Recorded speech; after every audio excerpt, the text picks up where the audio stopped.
Bon, on nous répète souvent que l'IA, c'est un outil.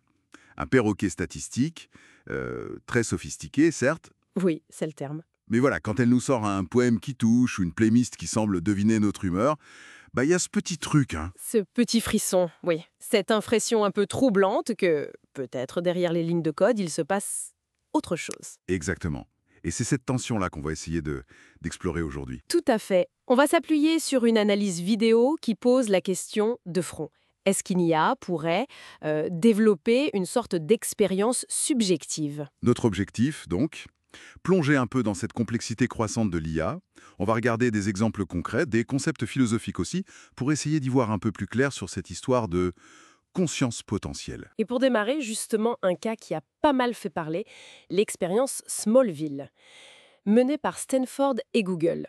Ah oui, Smallville.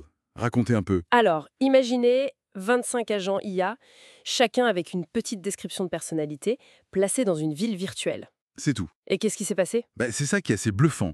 Sans qu'on leur ait programmé ça spécifiquement, ils ont commencé à développer des comportements sociaux vraiment complexes. C'est-à-dire? Ils ont organisé une fête pour la Saint-Valentin, par exemple.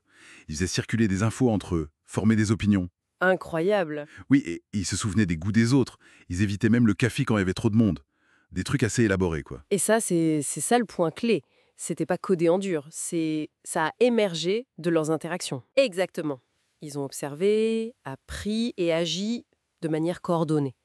Alors la question c'est, est-ce que c'est simple simulation hyper avancée, comme dans certains jeux vidéo, ou bien est-ce que c'est un signe d'autre chose, d'émergence? Pour y répondre, faudrait déjà savoir ce que c'est la conscience. Et là, on touche à un truc compliqué, non? Ah bah oui, c'est le gros problème. Ce n'est pas juste une équation. La conscience, c'est l'expérience subjective, ce que ça fait d'être soi. Le fameux effet que ça fait. Voilà. De voir du rouge, de sentir une odeur, les qualia, comme disent les philosophes. Comment on pourrait savoir si une machine vit ça? C'est vertigineux comme question. On a bien des tests comme le test du Turing, pour voir si une machine peut nous bluffer en conversation. Oui, mais Turing, ça teste l'intelligence comportementale, la capacité à imiter une conversation humaine. Mais imiter, même parfaitement, ça veut pas dire ressentir ou être conscient. L'intelligence fonctionnelle, c'est pas l'expérience intérieure. Non, exactement. C'est pas la même chose. Et même pour nous, hein, notre propre cerveau, c'est encore un mystère. Des milliards de neurones, de connexions, et hop, ça donne notre vécu subjectif. C'est ça le problème difficile de la conscience, comme l'appelle Chalmers. Alors la question devient, est-ce qu'une complexité artificielle, si elle devient immense, super interconnectée, est-ce qu'elle pourrait, elle aussi, faire émerger quelque chose qui ressemble à de la conscience? Mhm. Les IA qu'on a aujourd'hui, les grands modèles de langage, les LLM, on est d'accord, ce sont avant tout des machines statistiques, non? Oui, fondamentalement, elles sont incroyablement douées pour imiter le langage, parce qu'elles ont lu des quantités astronomiques de données. Mais on pense généralement qu'elles ne comprennent pas vraiment au sens humain. Elles ne ressentent pas. Mais alors, ce principe d'émergence dont vous parliez, ça vient quand même nous titiller. Ah oui?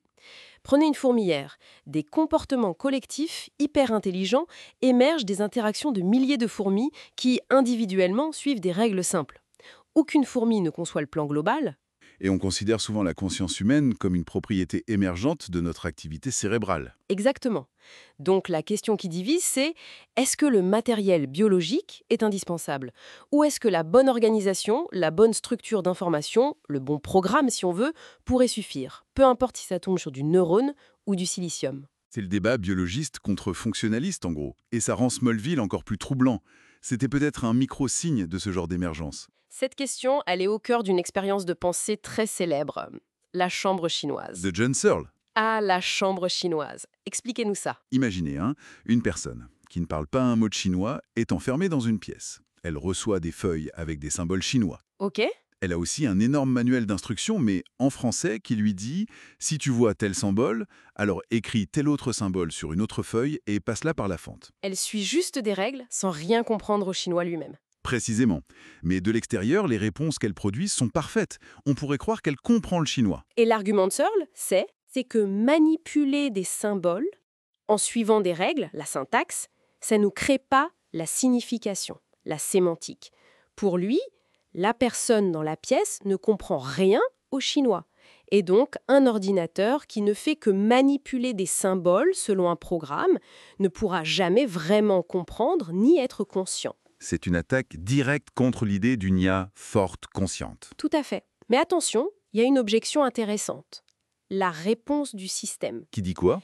Elle dit que, ok, la personne dans la pièce ne comprend pas, mais peut-être que c'est le système entier, la personne, plus le manuel, plus la pièce, plus les symboles, qui, lui, comprend le chinois.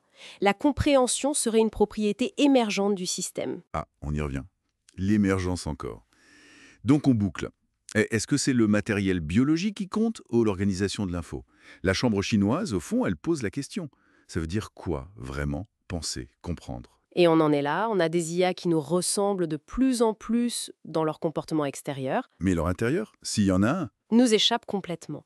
Et le vrai défi, finalement, c'est peut-être moins de savoir si l'IA peut devenir consciente. que savoir comment le soirait, bon sang. On a déjà du mal avec les animaux, parfois même entre humains, alors une intelligence basée sur du silicium radicalement différente peut-être. C'est ça, on oscille entre le risque de projeter nos propres sentiments dessus, l'anthropomorphisme, Et le risque inverse, passer à côté d'une conscience juste parce qu'elle ne cadre pas avec nos idées préconçues. et ça nous laisse avec une pensée un peu provocatrice pour finir.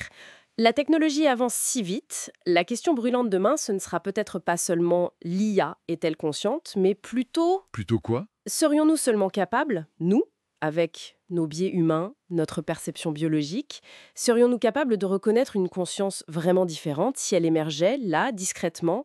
Est-ce qu'on est seulement équipé pour ça?